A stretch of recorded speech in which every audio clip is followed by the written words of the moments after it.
Amados hermanos, hoy vamos a iniciar con una oración. Los invito para que en posición de oración cerremos nuestros ojos, inclinemos nuestra cabeza. Vamos a orar en esta mañana, agradeciendo los favores del Señor. Padre Santo y bueno, en esta mañana te damos las gracias por la vida y por la salud que nos das. Y te agradecemos, Señor, que nos has permitido despertar con bien. Te agradecemos por la mañana que inicia, por este día, Señor.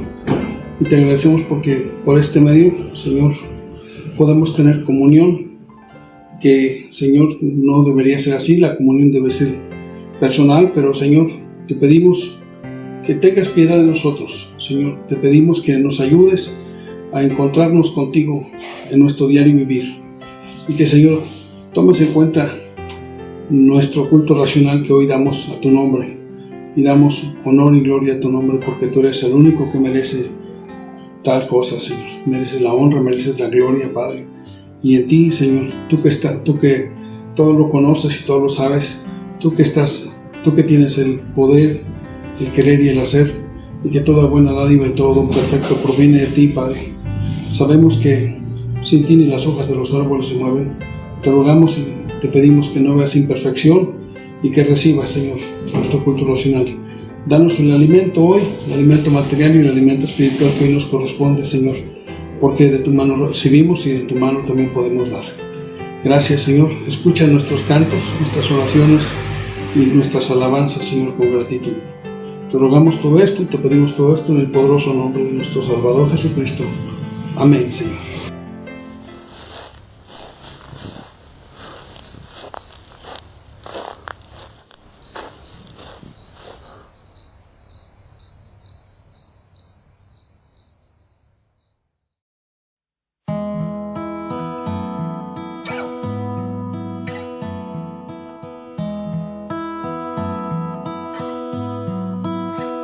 Si por la transgresión de un hombre la muerte reinó, cuanto más en Jesús nos es dada la gracia de Dios, donde abundó el pecado fue mayor su amor. La gracia sobreabundó, donde abundó el pecado fue mayor su amor. La gracia sobreabundó.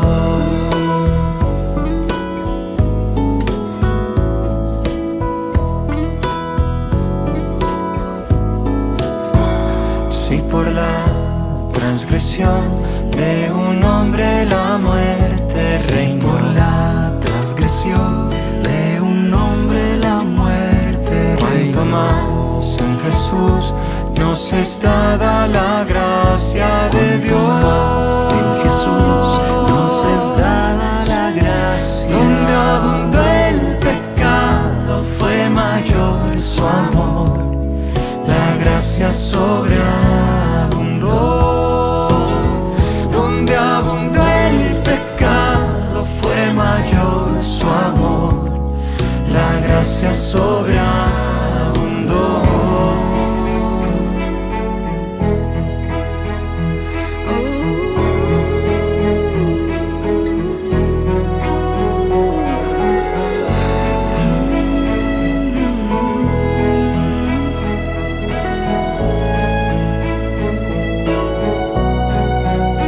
Donde abundó el pecado fue mayor su amor. La gracia sobreabundó. Donde abundó el pecado fue mayor su amor. La gracia sobreabundó. Donde abundó el pecado fue mayor su amor. La gracia sobreabundó, donde abundó el pecado fue mayor su amor. La gracia sobreabundó.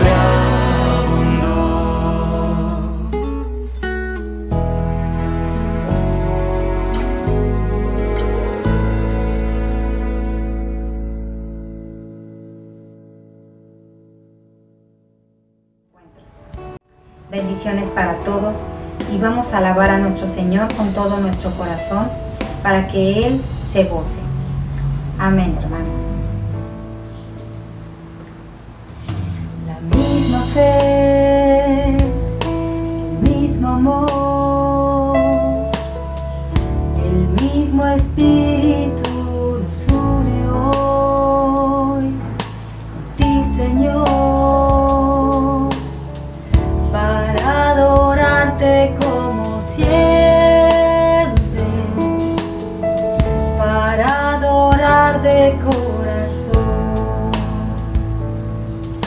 Ayer, Señor, sin comunión,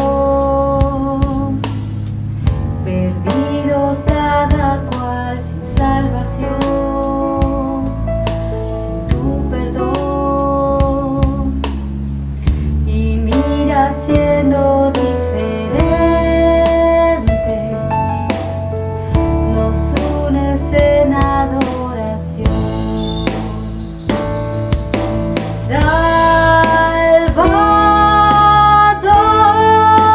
Salvador, nosotros somos esa gente que ayer en rumbos diferentes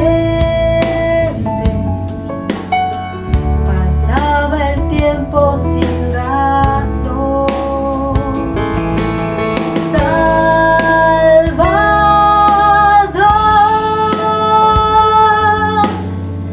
hoy nos unimos reverentes, reconociendo en una mente al Dios de nuestra salvación.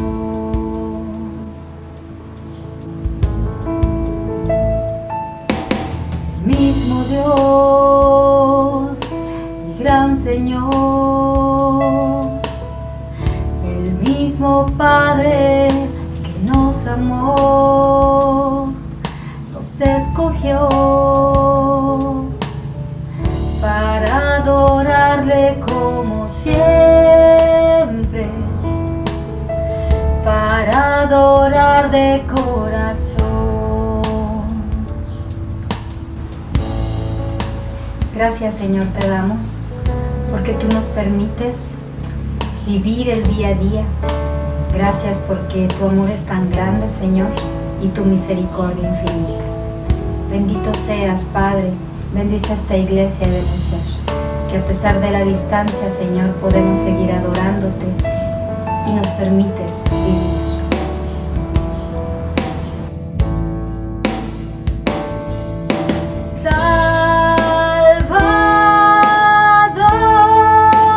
Salvador, nosotros somos esa gente que ayer en rumbos diferentes pasaba el tiempo sin razón. Salvador,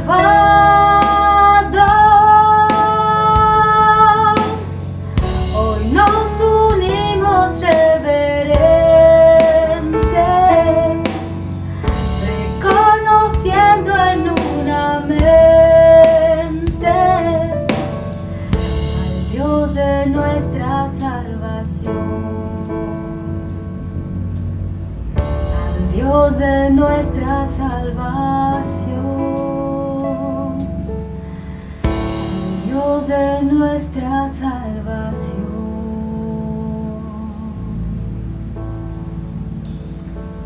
Amén.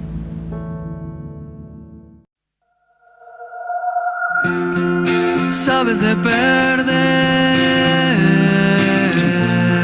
no quedar ileso por amor.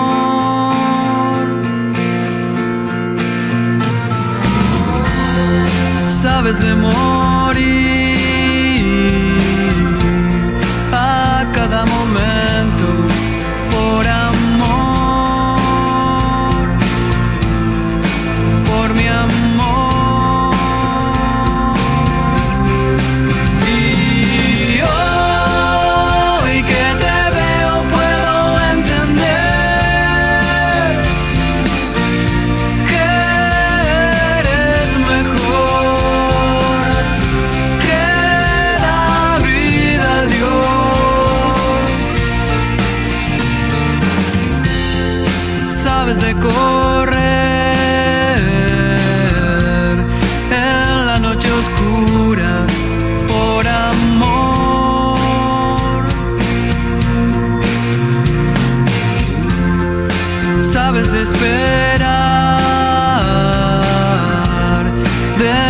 del olvido por amor, por mi amor.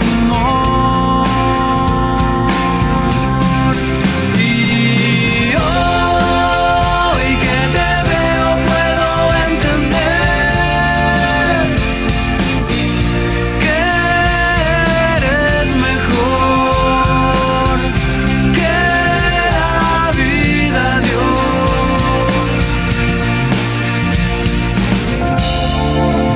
Escucho una canción que viene a mí y una infinita voz.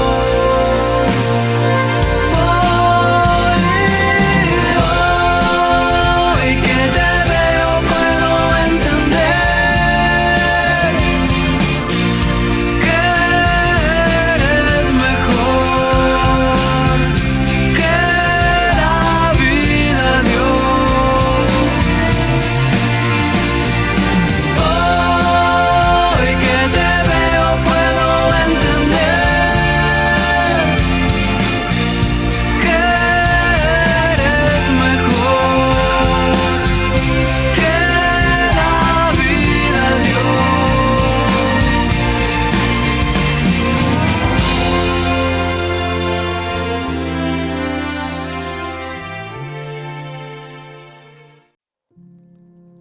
Hermanos, vamos a hacer una lectura de la palabra en Gálatas 6 del 1 al 10. Les pido por favor que me acompañen ahí en sus casas.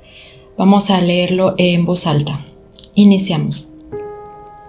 Hermanos, si alguien es sorprendido en pecado, ustedes que son espirituales deben restaurarlo con una actitud humilde, pero cuídese cada uno, porque también puede ser tentado.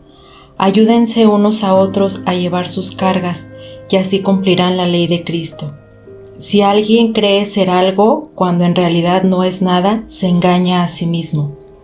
Cada cual examine su propia conducta, y si tiene algo de qué presumir, que no se compare con nadie, que cada uno cargue con su propia responsabilidad.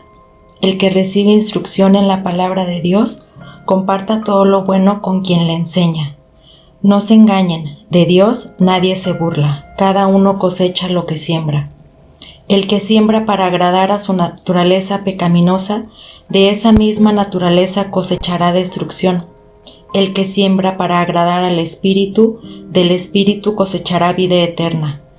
No nos cansemos de hacer el bien, porque a su debido tiempo cosecharemos si no nos damos por vencidos. Por lo tanto, siempre que tengamos la oportunidad, hagamos bien a todos, y en especial a los de la familia de la fe. Amén. Me da mucho gusto, hermanos, volver a encontrarnos. Les recuerdo que este domingo, si Dios así lo quiere, es el último domingo en el que nos encontramos de esta manera, a través de un mensaje pregrabado y un encuentro también pregrabado. A partir del próximo domingo, 4 de octubre, el plan es ya transmitir en vivo y regresar al templo. Una vez más les pido, y aprovecho una vez aquí en este espacio de la reflexión, de la predicación, porque algunos nada más escuchan el audio de la predicación, no participan de todo el encuentro. Y les quiero recordar que el regreso lo vamos a hacer en orden. Teníamos 3 horarios, a las 10, a las 12 y a las 7. El de las 10 ya está lleno. ¿Sí? Queremos mantener la sana distancia, hermanos, y por eso yo les pido que sean respetuosos en ese sentido. Si ustedes no se apuntaron en esos horarios, comuníquense conmigo y vemos en qué horario pueden estar. Pero si ustedes, por ejemplo, el de las 10, que ya está lleno, no se apuntaron, yo les pediría de todo corazón que se abstengan de venir a esa hora y que escojan a las 12 o a las 7. Hay espacio suficiente en los otros horarios. Lo que no queremos es aglomeración, queremos respetar, insisto, la sana distancia. Y recordemos que el cubrebocas es obligatorio, ¿sí? Por favor, hermanos, y bien puesto, que cubra nariz y boca. Si su cubrebocas ya el resorte está mal y se le cae a cada rato, hágale un pequeño nudo, algún ajuste para que no esté con la incomodidad de que se le caiga. Necesitamos usar bien el cubrebocas. De nada sirve utilizar un cubrebocas mal, no ayuda en nada. Obviamente se les va a repartir gel desinfectante. se les va a tomar la temperatura. Si usted se siente un tanto enfermo, pues mejor comuníquese con uno y oramos por usted, ¿no? Pero no acuda a este espacio sintiéndose enfermo, porque es contraproducente no solo para usted, sino para todos, ¿no? No se lo tome a mal, ¿verdad? Simplemente queremos ser muy cuidadosos y cuidarnos entre todos, que sea lo mejor para todos nosotros, ¿sí? No pensar de una manera un tanto egoísta. Entonces, se les va a tomar la temperatura, insisto, se les va a repartir el gel desinfectante, va a haber un tapete desinfectante. También yo les pido que pues no hagan lo que muchos, ¿verdad? Ven el tapete y se lo saltan, ¿no? Hay que utilizarlo, así que vénganse con el calzado adecuado. Yo sé que si de pronto se traen sandalias, sobre todo las damas, pues es muy molesto, ¿verdad? Que los pies se mojen con eso, y por eso pues traigan el calzado adecuado para que puedan ustedes desinfectar bien su calzado y no tener ningún problema. Y una vez más les pido su comprensión. Sé que es molesto, a nadie le gusta estar con el cubrebocas, a mí no me gusta, ¿sí? Ni estamos lavando las manos a cada ratito, usando el gel y demás, pero es importante que lo hagamos. Y una recomendación más, pues ahorita estamos en temporada de lluvias y hay mucho zancudo, pues tenemos las plantas y hay moscos. Vamos a fumigar de todos modos, pero yo les sugiero que se vean con la ropa adecuada para que los zancudos no hagan de las suyas, o se traigan su repelente, ¿verdad? El repelente para moscos, para que no haya ningún problema. ¿De acuerdo? Entonces, algunos otros avisos se los voy a dar un poco más adelante, solo quería mencionar estos ahora, insisto, por aquellos que solo escuchan el audio de la predicación y no se pierdan de esto tan importante que les acabo de decir. Así que vamos a la palabra de Dios. Se hizo una lectura en la carta del apóstol San Pablo a los Gálatas en el capítulo 6, del versículo 1 al versículo 10. Pero nosotros vamos a reflexionar en la segunda parte de esta lectura. Y miren, creo que hay una palabra que muy probablemente a ustedes les ha hecho mucho ruido, una frase. A mí sí, en muchas ocasiones, y todavía, no es algo que haya yo superado completamente. De tanto en tanto vienen estas preguntas. Y la pregunta es, ¿de qué sirve? ¿De qué sirve en ocasiones tratar de llevar una vida cristiana adecuada si tal parece que los resultados no son los que en teoría se supone? No sé si ustedes se han preguntado eso en alguna ocasión. Yo sí, e insisto, y todavía batallo con esta pregunta. Bueno, Señor, ¿de qué sirve? ¿Para qué hacer esto? ¿Sí? Pensemos en algunas cosas concretas, ¿no?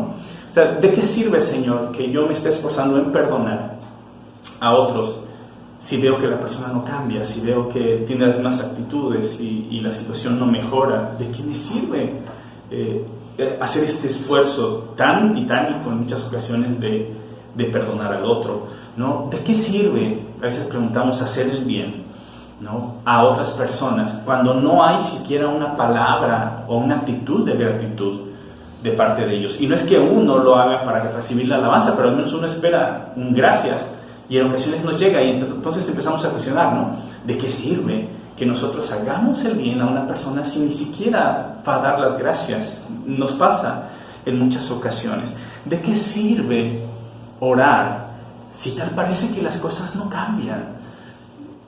Si no se dan las cosas que anhelamos, que pedimos, ni en tiempo ni en forma, ¿de qué sirve entonces orar?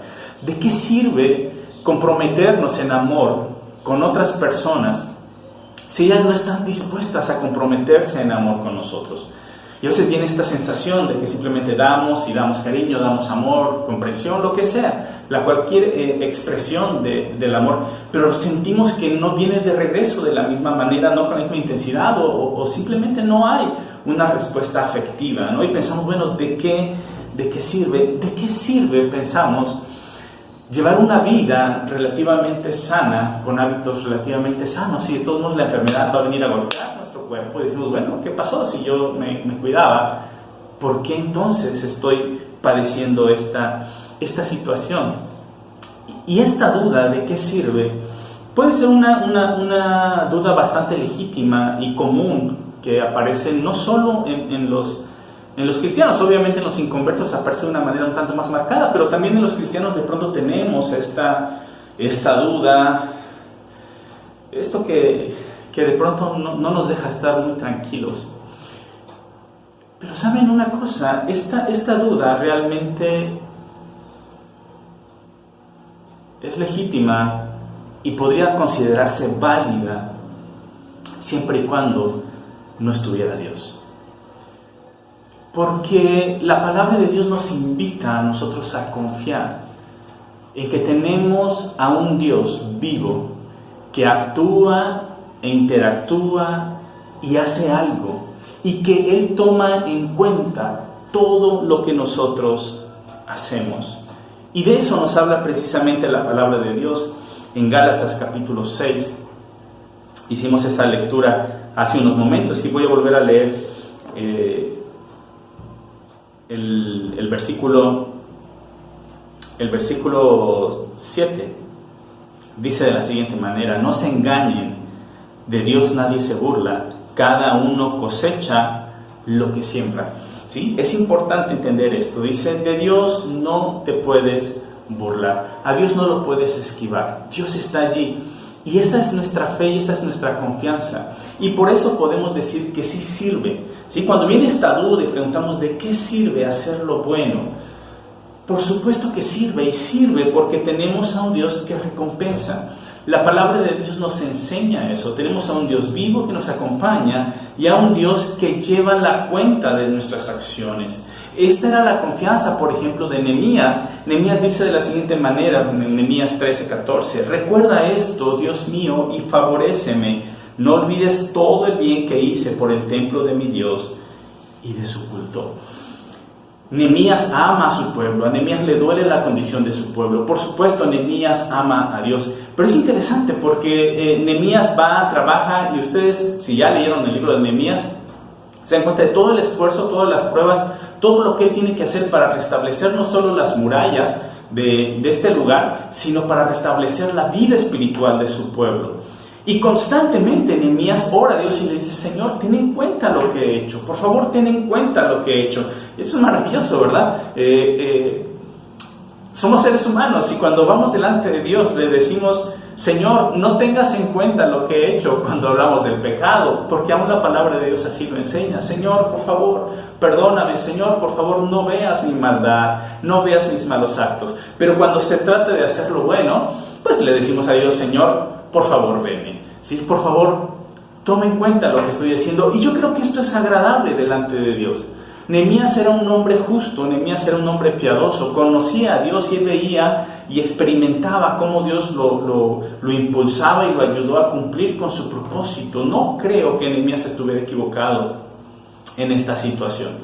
Yo creo que esta oración era perfectamente válida. Señor, recompensa las cosas buenas que he hecho, y Dios lo recompensa. La palabra de Dios nos lo enseña a lo largo de toda la Biblia. El Señor Jesucristo mismo lo hace. Aunque no sea ese el objetivo principal, el Señor Jesucristo lo dice en Mateo 19:29: y todo el que por mi causa haya dejado casa, hermanos, hermanas, padre, madre, hijos o terrenos, recibirá 100 veces más y heredará la vida eterna. Dios recompensa de su manera, a su manera, de unas maneras que nosotros quizás no podamos entender a cabalidad, ¿sí? O de una manera más sorpresiva, no en la idea que nosotros tenemos. No es esta idea de darle un centavo a Dios y Él te regresa a 2, ¿verdad? No, eso es ver a Dios desde una perspectiva bastante mercantil. Pero lo cierto es que tenemos a un Dios que sí nos recompensa, a un Dios que sí promete darnos una vida mejor, una vida eterna, ¿sí? Darnos bendición. Y en este caso específico está hablando de los discípulos, ¿sí? Aquel que deja padre, madre. Obviamente había una situación de las familias que estaban divididas a causa de la fe, ¿sí? Que hoy sigue existiendo, pero en aquel entonces todavía era más fuerte. La unidad familiar era mucho más rígida en aquellos tiempos y en aquellos lugares, ¿sí? Y uno tenía que someterse a lo que dijera el pater familia, la cabeza, ¿sí? El jefe de la familia, que podría ser el abuelo, ¿sí? O podría ser el padre. Y si un hijo de pronto decidiera seguir a Cristo y el pater familia dijera: no, nosotros somos adoradores de cualquier otro dios pagano, se metía en un verdadero conflicto. Pero Dios dice: aquel que lo hace, que deja a su padre, a su madre, a sus hermanos por seguirme a mí, va a recibir 100 veces más. Y uno pensaría: bueno, ¿en qué momento va a recibir 100 veces más? Cuando llega a la familia de Dios y empieza a establecer relaciones de afecto y de amor con una familia nueva. Sí, yo creo que el Señor Jesucristo se estaba refiriendo a las nuevas relaciones que se establecen dentro de la iglesia y dentro del reino de Dios. Pero lo cierto es que tenemos a un Dios que nos recompensa. Tenemos a un Dios que toma en cuenta las cosas buenas que nosotros hacemos. ¿De qué sirve? Sirve de mucho, ¿sí? Sirve porque hay una regla. La palabra de Dios le enseña, algunos le llaman un principio, una regla de la siembra y de la cosecha. De la siembra y la cosecha. Dice, no, nadie se puede burlar de Dios. Lo que el hombre sembrare, eso también segará. Y más adelante dice en el versículo 8, el que siembra para agradar a su naturaleza pecaminosa, de esa misma naturaleza cosechará destrucción. El que siembra para agradar al Espíritu, del Espíritu cosechará vida eterna. Y aquí el apóstol Pablo nada más nos deja dos opciones. Él dice, hay de dos sopas. Hay de dos sopas nada más. O siembras para la naturaleza pecaminosa o siembras para el Espíritu. No hay algo en medio, no hay algo neutral, ¿sí? Y recordemos, agradar a la naturaleza pecaminosa, sabemos a qué se refiere, ¿sí? Todas estas obras de la carne que más atrás el apóstol Pablo en esta misma carta, nos menciona y vamos a leer algunas de estas, ¿no? Dice, las obras de la naturaleza pecaminosa se conocen bien: inmoralidad sexual, impureza, libertinaje, idolatría, brujería, odio, discordias, celos, arrebatos de ira, rivalidades, disensiones, sectarismos y envidias, borracheras, orgías y otras cosas parecidas. ¿Sí? Todas estas son estas obras de la carne. Si nosotros enfocamos nuestro esfuerzo y nuestro tiempo en este tipo de cosas que no edifican, dice, lo que tú vas a cosechar va a ser destrucción en tu propia vida, ¿sí? No nos hagamos patos, ¿verdad? Lo que nosotros sembremos, eso vamos a cosechar. Y si sembramos, dice el apóstol Pablo, para la naturaleza pecaminosa, vas a echar a perder tu vida, vas a cosechar destrucción. Y no es solo que Dios venga, te castigue y te destruya, que va a haber un juicio, por supuesto que lo hay, pero se refiere a una autodestrucción principalmente. Tú mismo vas a acabar con tu vida, con tu familia, ¿no? ¿Quiénes no han acabado con su trabajo, con su salud, con su familia, con sus relaciones, a causa de las adicciones, a causa de la deshonestidad, ¿sí? A causa de la brujería, a causa de cualquiera de las cosas que acabamos de leer? Esta lista impresionante, y todavía dice, y cosas parecidas, cosas semejantes, dice la Reina Valera. Eso destruye nuestras vidas, ¿sí? Y hay que tener cuidado con eso y entenderlo. Y no solo es mi vida, destruye también la vida de aquellos que están a mi alrededor. Pero dice el apóstol Pablo, pero si tú siembras para agradar al Espíritu, del Espíritu cosechará vida eterna. Sirve porque hay un principio, una regla, una ley, la ley de la siembra y de la cosecha. Lo que nosotros sembramos, eso vamos a cosechar. Y cuando habla de las cosas espirituales, hay que tener mucho cuidado. Tendemos nosotros a limitarnos a las disciplinas espirituales. Pensamos, lo espiritual son las disciplinas espirituales: orar, leer la Biblia, congregarse, alabar, ayunar, servir, en fin, lo que llamamos nosotros disciplinas o hábitos espirituales. Y es cierto, obviamente estas actividades son actividades espirituales, pero no son las únicas. Cualquier actividad, de hecho, se puede convertir en algo de edificación y algo espiritual. Colosenses 3:23 dice así: hagan lo que hagan, trabajen de buena gana como para el Señor y no como para nadie en este mundo, conscientes de que el Señor los recompensará con la herencia. Ustedes sirven a Cristo el Señor. Todo lo que hacemos en y por Dios se convierte en algo espiritual siempre y cuando lo pongamos en manos de Dios.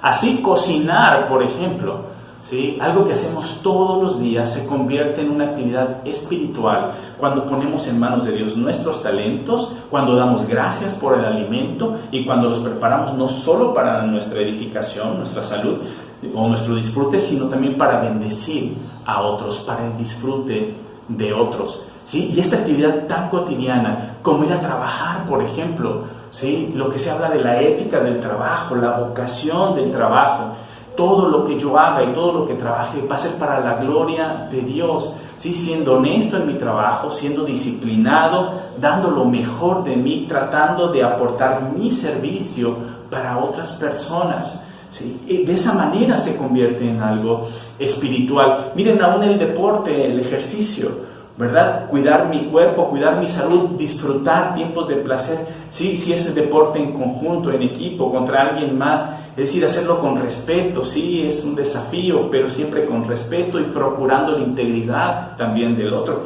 Se convierte en algo espiritual. Y la palabra de Dios dice que nosotros lo que sembremos, eso vamos a cosechar, ¿verdad? Y sembrar no es algo sencillo, ¿sí? Aquellas personas que saben del campo, la verdad es que yo sé muy poquito, muy poquito, pero hay algunos hermanos que saben mucho, ¿sí? Y me ha tocado ver, me ha tocado quizás trabajar un poquito con ellos, y no es nada sencilla la cuestión de la siembra, no es nada sencillo el campo. Y entonces, ¿por qué lo hace la gente? Si hay que levantarse tan temprano, si es físicamente tan cansado, si de pronto está sujeto al clima y otros factores que causan también tensión, causan estrés, hay que cuidar muchísimas cosas. ¿Por qué la gente lo hace? Por el fruto, por lo que viene después, ¿sí? Es muy cansado sembrar allí el maíz y procurar que la milpa esté sana. Pero qué placer, ¿no? Cuando te regalan elotes y te los comes hervidos y preparas el pozole y en fin te haces tus tamales de elote, ¿no? Qué cosa tan rica, qué cosa tan deliciosa. La cuestión es el fruto. El placer viene con el fruto, ¿no? Pero siempre tiene que haber un trabajo, siempre tiene que haber algo detrás que puede parecer no tan placentero, pero si nosotros nos enfocamos en el fruto, cómo va a fructificar, entonces se hace más llevadero. ¿Sí? Y cuando llegue el momento de disfrutar lo que hemos cosechado, wow, Señor, yo te alabo. Entonces, ¿de qué sirve? Pues sirve que nos da un fruto espiritual, que al final es nuestro crecimiento personal, es nuestra alegría, nuestra felicidad, nuestro propósito, disfrutar de la vida eterna, no solo cuando estemos ya en la presencia del Señor, cuando estemos en el cielo o cuando resucitemos, sino desde ahora disfrutar la vida eterna que Cristo nos da, que el Espíritu Santo nos hace vivir de una manera distinta, de una manera gozosa, de una manera con esperanza, con propósito, con sentido, una manera distinta como vivíamos antes de conocer a Cristo Jesús. Vale la pena, hermanos, sembrar. ¿De qué sirve, mis hermanos? Sirve y sirve de mucho porque es una manera de trascender en la vida de otras personas. Es muy importante, hermanos, lo que nosotros dejamos en la vida de los demás. Eso importa e importa mucho. No nos cansemos de hacer el bien, porque a su debido tiempo cosecharemos si no nos damos por vencidos. Por lo tanto, siempre que tengamos la oportunidad, hagamos bien a todos y en especial a los de la familia de la fe. Siempre que tengamos oportunidad, hagan bien a todos, ¿sí? Principalmente dice a los de la familia de la fe. No te canses de hacer el bien, va a llegar el fruto, pero también no te canses de hacer el bien, porque Dios te va a dar oportunidades de hacerlo para edificar y para bendecir a otros. ¿Y qué significa esto de edificar a otros? Miren, en otras palabras, edificar a otros es participar en su proceso de crecimiento, ayudándolos a que sean mejores seres humanos, ayudándolos a que sean mejores cristianos. Nosotros edificamos a otro cuando aportamos algo para que esta persona sea mejor persona, para que esta persona sea un mejor cristiano, para que esta persona crezca, madure. Y qué hermoso es cuando estamos con este pensamiento, ¿verdad? Mi pensamiento en medio de la familia de la fe, ¿sí? Es que yo tengo dones, experiencias, talentos, conocimientos que puedo poner al servicio de otros y que ellos pueden ser bendecidos por mí. Y lo mismo piensa el otro, y entonces yo aporto, pero también recibo de los demás. Y nos convertimos en una familia, en una red, ¿verdad? Que se apoya, que se sostiene y que va edificándose, que cada vez vamos creciendo más y que vamos llegando a ser las personas que debemos ser para entregar la adoración y el servicio que Dios merece. Maravilloso. Y por eso vale la pena. No solo vale la pena porque estamos aportando algo para que alguien sea mejor. Piensa en el ministerio infantil, por ejemplo. Créanme que el ministerio infantil es uno de los ministerios más cansados, es de los ministerios donde se exige mayor creatividad. Y en muchas ocasiones es este ministerio en el que uno dice, ¿valdrá la pena? ¿Valdrá la pena tanto tiempo, tanto esfuerzo, tanto recurso económico? Porque los ministerios infantiles son caros, hablando de dinero. Y muchas veces el dinero no sale de la congregación, hermanos, seamos honestos, ¿sí? A veces la congregación no diezma, no ofrenda, y simplemente son unos poquitos quienes lo hacen, ¿sí? Y muchas de las veces el recurso económico para este tipo de ministerios sale del bolsillo de los propios maestros, de los propios encargados, ¿sí? Y uno pregunta, bueno, Dios, ¿valdrá la pena tanto esfuerzo, tanto cansancio, ¿sí? para trabajar con los ministerios infantiles y que de pronto en la semana allá en casa no se apoye? Y ya no estoy hablando de los inconversos, estoy hablando también de las familias dentro de la congregación, ¿verdad? Lo que se enseña aquí en la iglesia o en las clases, ¿sí? De pronto en la semana pues no hay un seguimiento, no hay un espacio adecuado, y uno pregunta, ¿valdrá la pena o no vale la pena trabajar en este tipo de ministerios? La respuesta es sí, porque algo se está sembrando en el corazón de los pequeños, y estoy seguro que no serán los mismos que si no hubieran recibido la palabra. Y quizás nosotros los vemos crecer, y de adolescentes vemos que se alejan de la iglesia, y de jóvenes pues ya no se acuerdan, pero estoy seguro de una cosa: si no fuera porque se ha sembrado la palabra de Dios, las cosas serían todavía peores en sus vidas. Así que sí vale la pena. Y no solo me refiero al ministerio infantil, a cualquier ministerio, cualquier cosa que yo hago para bendecir a otros vale la pena, porque estoy impactando al otro para bendición. Pero no solo se trata a la familia de la fe. El apóstol Pablo dice, cuando tengas oportunidad, haz bien a todos, principalmente a los de la familia de la fe, pero no dice exclusivamente a los de la familia de la fe. No dice exclusiva, dice principalmente. Así que también, ¿de qué sirve? Sirve de que damos un buen testimonio delante de Dios, y eso es fundamental. Mateo 5:16, hagan brillar su luz delante de todos, porque ellos puedan ver las buenas obras de ustedes y alaben al Padre que está en el cielo. Buen testimonio para con los demás. Y recordemos que es el buen testimonio. El buen testimonio no es simular algo que no somos, ¿sí? El buen testimonio es mostrar algo que somos. Somos hijos de Dios. Y a través de nuestro servicio, así como Cristo dice que Él vino a servir y a dar su vida en rescate por muchos, que Jesús le dice a sus discípulos, así como el Padre me envió a mí, yo los envío a ustedes, ¿sí? Nosotros tenemos que servir a Dios y servir a otras personas para dar testimonio de que Dios es un Dios bueno, un Dios que transforma, que nos ha hecho a nosotros diferentes. De ser personas egoístas que solo queríamos para nosotros, ahora somos personas que también pensamos en los demás y reservamos nuestro tiempo, nuestros intereses, nuestros recursos, cualquier tipo, también para bendecir a aquellos que no conocen a Cristo. ¿Para qué? Para que lo conozcan, para que conozcan al Dios verdadero. Así que sirve, mis hermanos, porque es de buen testimonio, ¿sí? Sirve hacer lo bueno. Cuando vengan estas dudas a nuestros pensamientos y digamos, bueno, Señor, ¿de qué sirve? Recordemos que sirve de mucho. Recordemos que sirve de mucho. Sirve porque tenemos a un Dios que nos va a recompensar. Sirve porque finalmente nosotros seremos bendecidos cuando estemos dispuestos a hacer el bien.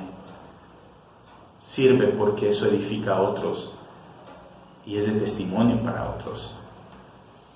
Así que la invitación, mis hermanos, es la misma que nos hace el apóstol Pablo aquí en el versículo 9. No nos cansemos de hacer el bien, porque a su debido tiempo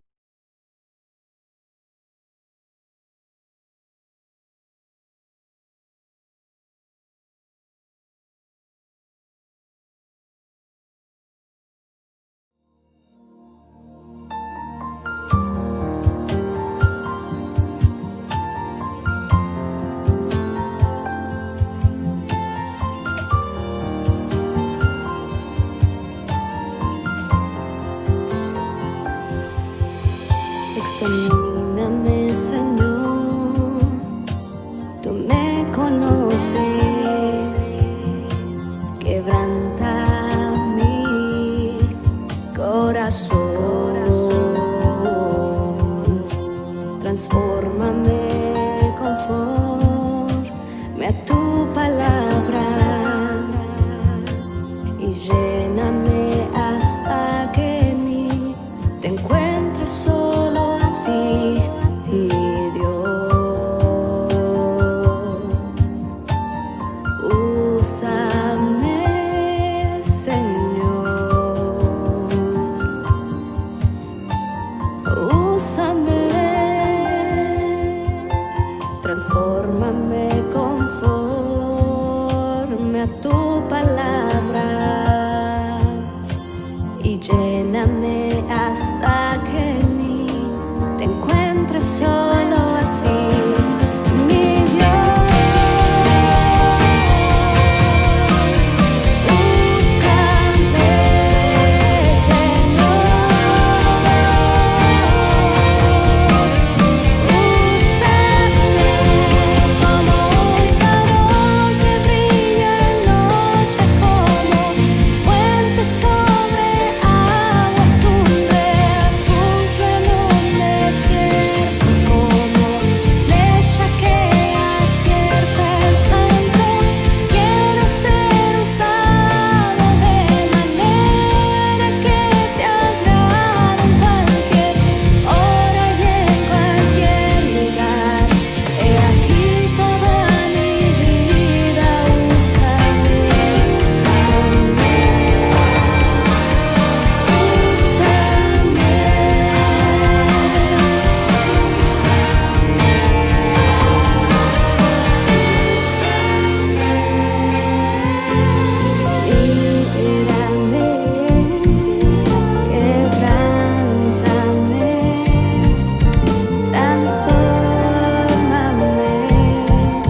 lo primero que te tengo que decir es que antes de la ley, en el libro de Génesis, Abraham dio diezmos al sacerdote de Dios cuando vino de rescatar a su sobrino de un secuestro.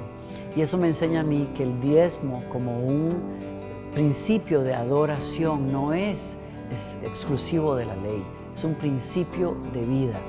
Tú honras a Dios con lo primero, tú honras a Dios con el 10% de todo lo que tú recibes. Es una ley que está en toda la Escritura. Si tú quieres conservar, por ejemplo, en el libro de Éxodo, si tú quieres redimir a tu primogénito, a tu primer hijo, tú ofreces a Dios una ofrenda para poder conservarlo. Es un principio que es largo de explicar, pero está ahí en el libro de Éxodo. Por ejemplo, cuando Dios le pide a Faraón que deje ir a su primogénito, que es Israel, y Faraón se opone, Dios le dice, yo voy a tomar a tu primogénito. Y entonces, en una noche, la noche de la Pascua, todo primer hijo de Egipto muere, y los primeros hijos de Israel son redimidos, por decirlo de alguna manera. ¿Cómo? Comiendo un cordero. Y ese principio está por todas partes en la Biblia. Tú honras a Dios que te da todas las cosas dándole lo primero y más adelante en la ley el 10%. Tú me dirás, ¿cómo esto aplica en el Nuevo Testamento? Bueno, es sencillo. En el Nuevo Testamento Jesús viene a cumplir la ley, pero no significa que la viene a eliminar. Mucho de lo que hay en el Antiguo Testamento que no se menciona como abrogado en el Nuevo Testamento, probablemente es un principio que nosotros queremos vivir y disfrutar. Y aquí te llevo a un último principio, y es el siguiente. En 1 Corintios, por ejemplo, Pablo nos dice a nosotros que en el Nuevo Testamento Dios nos invita a nosotros a ir más allá de el diezmo. Él dice en 1 Corintios 16:2, el primer día de la semana, haz algo, separa una parte de lo que has ganado. Y dice Pablo, conforme o proporcional a lo que tú hayas recibido, el primer día de la semana, sepáralo y tráelo y dáselo al Señor. El mismo principio del Antiguo Testamento está viviéndose en el Nuevo Testamento, pero de una forma más poderosa. ¿Por qué? Porque Pablo no solamente nos dice, sigue honrando a Dios con lo más importante, con lo primero que recibes, el primer día de la semana. O sea, ese es un principio de adoración, pero nos dice, Dios ama al dador alegre. Y en otras palabras, añade un punto importante, y es, el diezmo es más que la ley. El diezmo es el fruto de un corazón que está agradecido con Dios, que lo reconoce como la fuente de todo y que lo honra con lo primero que entra en tu cuenta. Por lo tanto, yo digo, si la ley era una exigencia, ¿cómo no ir más allá de la ley el día de hoy nosotros para honrar a Dios y sostener su obra en la tierra?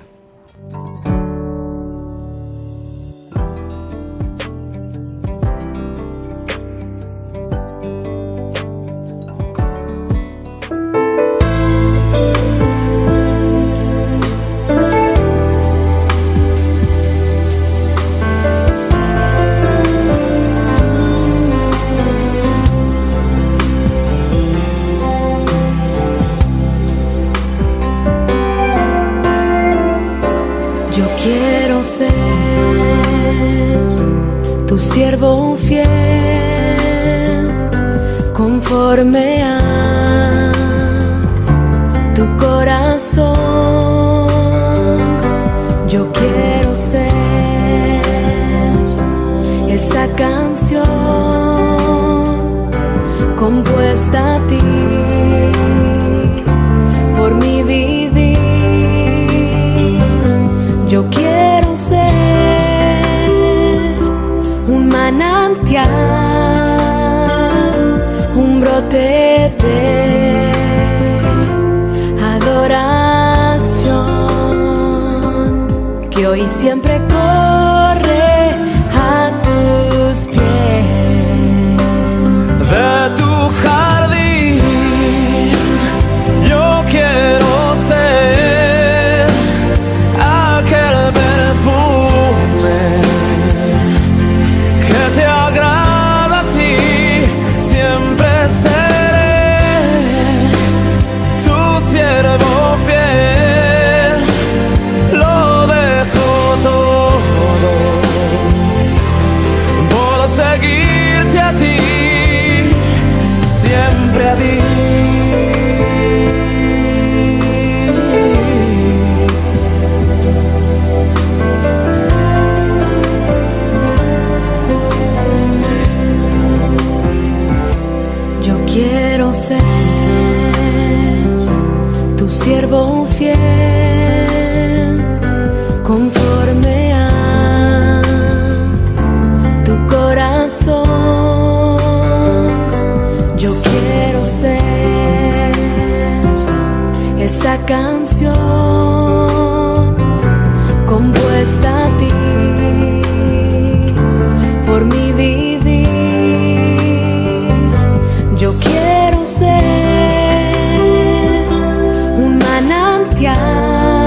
seré tu siervo fiel, un brote de adoración que siempre corre a tus pies.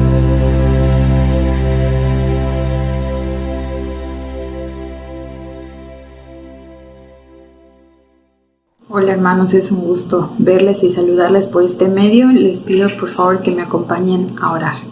Señor, estamos aquí delante de ti dándote gracias por este servicio que nos permitiste tener. Gracias, Padre, porque tú nos enseñas cada día cosas nuevas, Padre, y lo que hoy vimos o lo que hoy nos dejaste sentir, te agradecemos por ello, Señor. Permite que siempre podamos estar haciendo acciones, Padre, que te reflejen, acciones que puedan predicar con el simple hecho de hacerlas, que tú vives en nosotros, Padre. Gracias por esta bendición, gracias, Padre, porque podemos ser tus hijos, Señor, y tú nos indicas siempre que no importan las circunstancias, no importa lo que esté pasando, Señor, nosotros siempre debemos de estar ayudando y bendiciendo al prójimo, Señor.